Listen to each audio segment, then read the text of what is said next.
Assalamualaikum warahmatullahi wabarakatuh. Alhamdulillahirabbil alamin wassalatu wassalamu ala asrofil anbiya wal mursalin Sayyidina wa maulana Muhammadin wa ala alihi wa sahbihi ajmain amma ba'du. Qala Allah Ta'ala fi kitabil karim, a'udzubillahi minasyaitonir rajim. Bismillahirrahmanirrahim. Fawailul lil musallin alladzina hum an salatihim sahun. Wa qala Rasulullah awwalu ma yuhasabu bil abdu yaumal qiyamah as-shalah.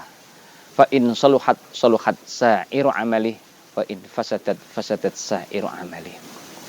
Hadirin sekalian yang dimuliakan oleh Allah Subhanahu wa taala. Pertama-tama dan yang utama, marilah senantiasa kita manjatkan rasa puja bersyukur taala bahwa sampai dengan detik ini kita mestikan umur yang panjang sehingga kita masih diperkenankan untuk bertemu dengan Ramadan tahun ini. Banyak saudara kita, banyak teman-teman kita, banyak tetangga-tangga kita yang sudah mendahului kita sehingga tidak diperkenalkan bertemu dengan Ramadan tahun ini. Maka dengan nikmat umur yang panjang ini, marilah kita bersyukur bahwa kita masih diperkenalkan oleh Allah untuk memperbaiki ibadah-ibadah yang kita lakukan. Kedua kalinya salat ma'asalah, mudah-mudahan tetap terlimpahkan kepada junjungan kita beliau Nabi besar Muhammad sallallahu alaihi wasallam, keluarganya, sahabatnya, dan orang-orang yang mengikuti jejaknya. Selanjutnya, dalam kesempatan kali ini, saya akan menyampaikan pentingnya kita menjaga sholat. Perintah sholat senantiasa ditekankan terus-menerus kepada kita. Bahkan Nabi Muhammad SAW mengajarkan kepada kita, memerintahkan kepada kita kalau anak kita sudah umur 7 tahun, perintah dia untuk sholat. Kalau 10 tahun, kalau nggak sholat, pukul dia. Mengapa begitu pentingnya hal ini?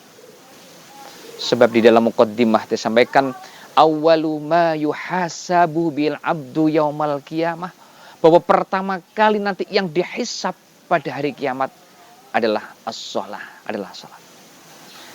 Fa in saluhat saluhat sa'iru amali, kalau orang ini salatnya sudah bagus, maka bisa dipastikan yang lain, baik perilakunya, kepribadiannya, dan amal-amal yang lain pastilah bagus.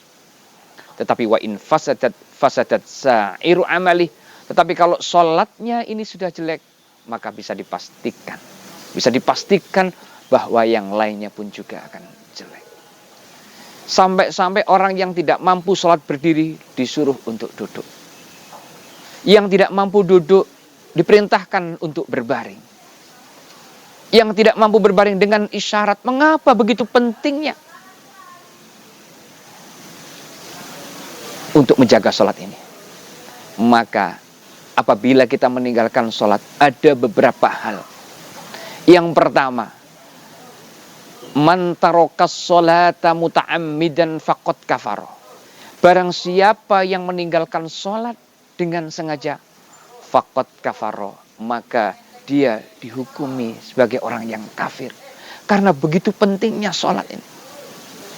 Di dalam hadis yang lain menyebutkan bainar rajuli wa bainas syirki wal kufri tarkus sholah. Pembatas antara seorang muslim dengan kesyirikan serta kekafiran adalah meninggalkan sholat. Hadis riwayat Muslim. Jadi pembeda orang kafir dan orang Islam adalah sholat. Jadi seorang yang meninggalkan sholat dengan sengaja, maka faqad kafaro, dia bisa dihukumi sebagai orang kafir. Yang kedua, kalau orang ini sudah dihukumi kafir, berarti dia sudah keluar dari agama Islam. Maka dikhawatirkan amal-amal kebaikan yang dia lakukan itu nanti hilang. Percuma ibadah yang kita lakukan selama ini, sedekah-sedekah yang kita lakukan, amalan-amalan yang kita lakukan, kemudian hilang begitu saja karena kita melalaikan sholat kita, karena kita meninggalkan sholat kita. Hadirin sekalian yang dimuliakan oleh Allah Subhanahu wa taala.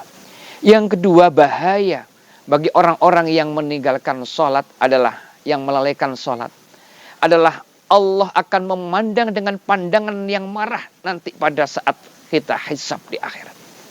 Pada saat kita dihisab, Allah sudah datang dengan kita dengan pandangan yang marah. Sehingga karena ketakutan kita melihat kemarahan Allah itu, menjadikan daging yang ada di muka kita ini berjatuhan. Meleleh berjatuhan. Karena hanya melihat pandangan Allah yang marah kepada kita. Maka mari kita jaga sholat kita.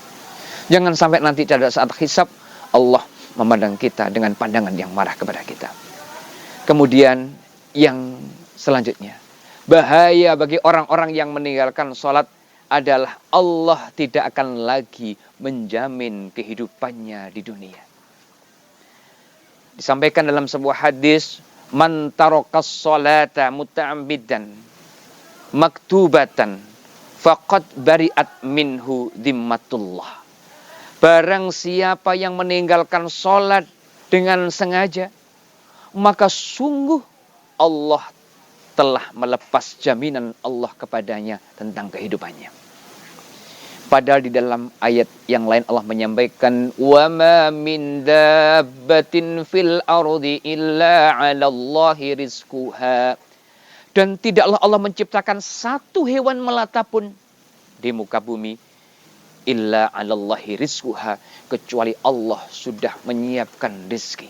Artinya apa? Semua makhluk Allah yang diciptakan sudah dipastikan rizkinya oleh Allah. Tetapi bagi hamba-hambanya yang melalaikan sholat, yang gampang meninggalkan sholat, maka faqad bari'at minhu dhimmatullah, Allah akan melepas jaminan kehidupannya. Artinya Allah sudah tidak menjamin kehidupannya. Maka di dalam ayat yang dikatakan waman a'rada an dzikri fa innalahu ma'isyatan donka. Barang siapa yang berpaling dengan peringatanku, dengan perintah-perintahku, maka ma'isyatan donka, Allah pun akan menyulitkan dia di dalam mencari kehidupannya. Kemudian yang berikutnya, yang terakhir, bahwa bagi orang-orang yang senantiasa melalaikan sholat, yang gampang meninggalkan sholat, maka Allah pun akan mengakhirkan urusan-urusannya di dunia. Semua urusannya, uruskan rezekinya, urusan pekerjaannya, urusan jodohnya, pokoknya semua urusan-urusannya, maka Allah pun akan mengakhirkan. La yazalu qaumin yata'akhkharullahu hatta yuakhirhumullah. Barang siapa yang mengakhirkan urusannya dengan Allah, maka Allah pun juga akan mengakhirkan urusan-urusan dia di dunia, lebih-lebih nanti di akhirat. Hadirin jamaah yang dirahmati Allah Subhanahu wa taala. Begitu pentingnya kita perintah salat ini. Marilah kita jaga salat kita dengan sebaik-baiknya. Kita jaga salat kita, maka yakinlah dengan kita menjaga salat kita, maka Allah pun akan menjamin kehidupan kita, lebih-lebih nanti kehidupan kita di akhirat. Demikianlah yang dapat saya sampaikan. Mudah-mudahan apa yang saya sampaikan dapat bermanfaat bagi saya, Abdi khususnya, dan hadirin sekalian pada umumnya. Akhirul kalam, wabillahi taufiq wal hidayah, war ridha wal inayah. Wassalamualaikum warahmatullahi wabarakatuh.